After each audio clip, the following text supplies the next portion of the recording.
Raj TV நேயர்கள் அனைவருக்கும் வணக்கம் அண்ட் வெல்கம் டு நடிகையர் திலகம் சாவித்ரி.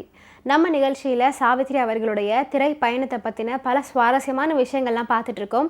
இன்றைக்கி நிகழ்ச்சியிலும் உங்களுக்காகவே இன்னும் பல அற்புதமான விஷயங்கள்லாம் காத்துட்ருக்கு. வாங்க நம்ம நிகழ்ச்சிக்குள்ளே போகலாம்.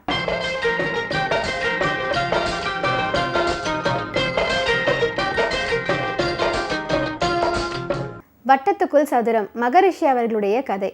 லதாவும் சுமித்ராவும் தோழிகளாக நடிக்க எஸ்பி முத்துராமன் இயக்கிய திரைப்படம் தான் இது. சாவித்ரி அவர்கள் கஷ்டப்படுவதை கேள்விப்பட்ட எஸ்பி முத்துராமன் ஒரு துணை நடிகையின் வேடத்தை சாவித்ரிக்கு தர முடிவு செஞ்சார். 4 நாள் தான் வேலை. எஸ்பி முத்துராமன் நீங்கள் நடிக்கணும்னு விரும்புகிறாரு அப்படின்னு தயாரிப்பாளர் சாவித்ரியிடம் சொன்னார். ஷூட்டிங்க்கு வந்த உடனேயே அவருக்கு செக்கை கொடுத்தாங்க.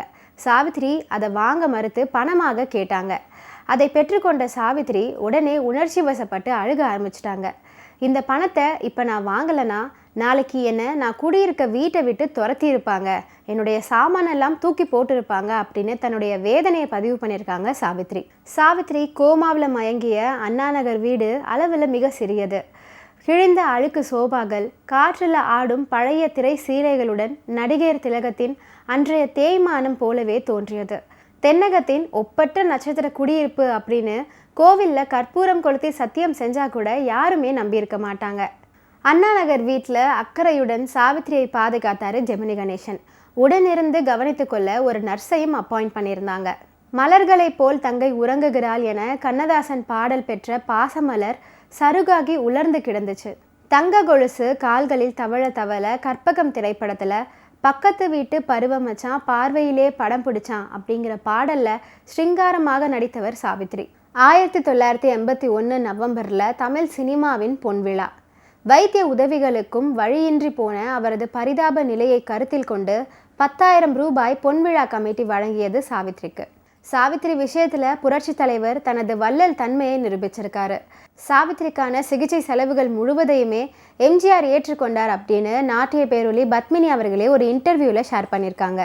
ஜெமினி சாவித்ரி இருவரும் கைகூப்பி வணங்கும் கருப்பு வெள்ளை படத்தோடு குமுதம் பத்திரிகையில் வெளியாயிருந்துச்சு. குமுதம் பிரார்த்தனை கிளப் அங்கத்தினர்களுக்கு ஜெமினி கணேசனின் வேண்டுகோளும் வெளியாயிருந்துச்சு. நடிகையர் திலகம் சாவித்ரியின் நிலை பற்றி எல்லோருக்குமே நன்றாக தெரியும். சூழ்நிலை காரணமாகவோ விதிவசத்தாலோ 1 வருடமாகியும் இன்னும் நினைவு திரும்பாமல் பரிதாபகரமான கோமா என்ற உணர்வற்ற நிலையில் இருக்காங்க சாவித்ரி. என்னால் இயன்ற வரையில் நானும் என் உதவியாளர்களும் மருத்துவர்களும் சில உறவினர்களும் சகல விதமான சிகிச்சைகளையும் செய்து பார்த்தாகிவிட்டது. ஆயினும் பயனில்லை. எனக்கு இழைக்கப்பட்ட சித்திரவாதைகள் எல்லாம் நான் மறந்துவிட்டேன். நாங்கள் முடிசூடா ராஜா ராணியாக இருந்த நல்ல நாட்களை நினைத்துதான் நான் இன்னும் என் மனசாட்சியால் உந்தப்பட்டு இதையெல்லாம் செஞ்சு கொண்டிருக்கேன்.